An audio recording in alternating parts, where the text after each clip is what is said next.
नमस्कार दोस्तों, इस क्लास में आपका स्वागत है। आज का हमारा टॉपिक है जनन तंत्र, रिप्रोडक्टिव सिस्टम।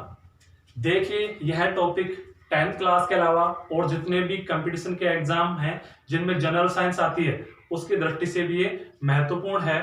बात करते हैं जनन तंत्र में। जनन किसे कहते हैं? जनन किसे कहते हैं? अपने समान संतति उत्पन्न करना। अपने समान संतति उत्पन्न करना। संतति उत्पन्न करना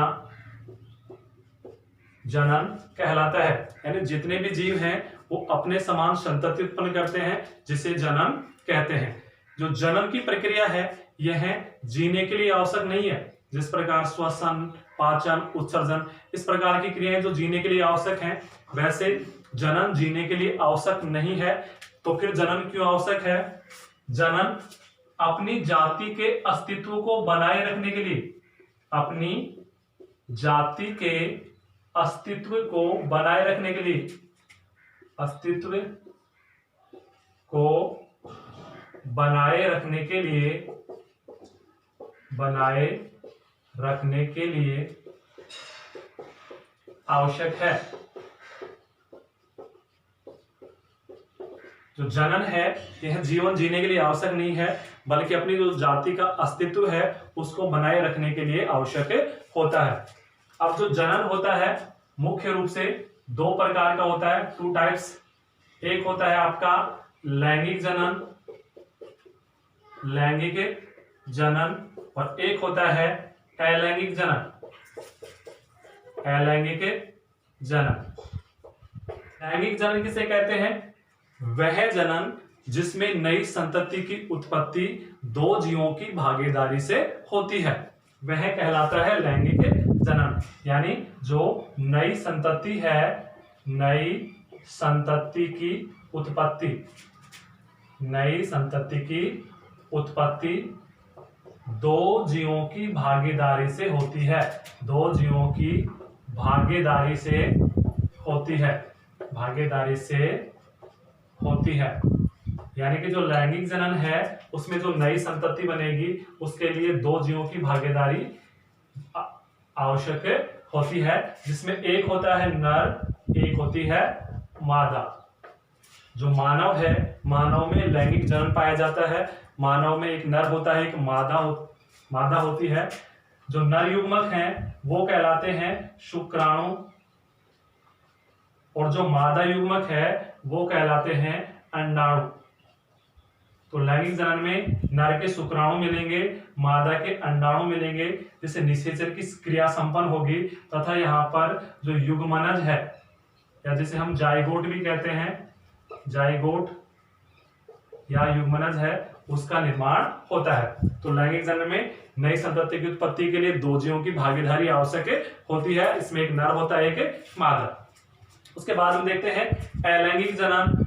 अलैंगिक जनन में क्या होता है? वह जनन जिसमें नई संतति की उत्पत्ति के लिए एक जीव की ही आवश्यकता होती है, यानी एक जीव के द्वारा ही नई संतति उत्पन्न हो जाती है।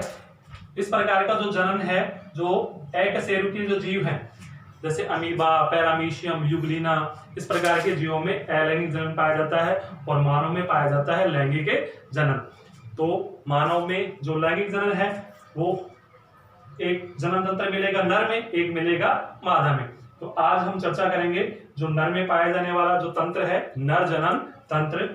देखते हैं नर जनन तंत्र।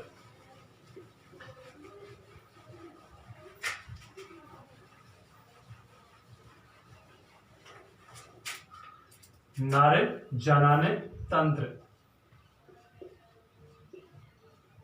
नर जनन तंत्र। जो नर जनन तंत्र है इसे हम एक डायग्राम के द्वारा समझते हैं। डायग्राम बनाते हैं, उस डायग्राम के द्वारा इसको समझते हैं।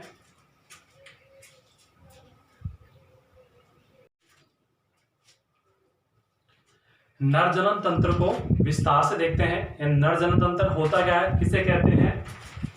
नर में जनन कोशिकाओं को उत्पन्न वह जनन अंगों को विकसित करने वाला तंत्र नर जनन तंत्र है। यानी जो नर जनन तंत्र है, नर में जनन कोशिकाओं को उत्पन्न भी करता है तथा जनन अंगों का विकास भी करता है। जनन कोशिकाओं को उत्पन्न व जनन अंगों के विकास करने वाला जो तंत्र है वो नर जनन तंत्र है। अब जो नर जनन तंत्र है उसमें जो जनन अंग है उनको दो भागों में विभक्त किया गया है, प्राथमिक लैंगिक अंग और द्वितीयक लैंगिक अंग। जो नर जनन तंत्र है उसमें जो लैंगिक अंग है उनको प्राथमिक लैंगिक अंग व द्वितीयक लैंगिक अंग में विभाजित किया गया है। प्राथमिक लैंगिक अंग में आता है वृषण और द्वितीयक लैंगिक अंग में आते हैं वृषण कोश, शुक्रवाहिनी, शुक्राशय, प्रोस्टेट ग्रंथि, मूत्रमार्ग और सीसन। ये सारे मिलकर द्वितीयक लैंगिक अंग का निर्माण करते हैं और प्राथमिक जो लैंगिक अंग है वो है वृषण। अब इसे चित्र के द्वारा देखते हैं। यहाँ पर ये रहा वृषण। ये जो वृषण है ये क्या है, प्राथमिक लैंगिक अंग के तौर पर कार्य करता है और बाकी जो सारे बच गए वो द्वितीयक लैंगिक अंग के तौर पर कार्य करते हैं। बात करते हैं वृषण। या नर में एक जोड़ी वृषण पाए जाते हैं, यानी इनकी संख्या कितनी होती है, 2, या हम कह सकते हैं एक जोड़ी होते हैं और उदर गुहा में शरीर के बाहर स्थित होते हैं। जो वृषण होते हैं शरीर से बाहर स्थित होते हैं। कहाँ स्थित होते हैं, वृषण कोश में स्थित होते हैं। जो वृषण है इनका मुख्य काम क्या है, जो वृषण है इसका मुख्य काम क्या है, शुक्राणुओं का निर्माण करना। जो शुक्राणु है शुक्राणु का निर्माण करना इनका मुख्य काम है। इसके साथ ही जो वृषण है इनके द्वारा एक हार्मोन स्रावित होता है, टेस्टोस्टेरोन।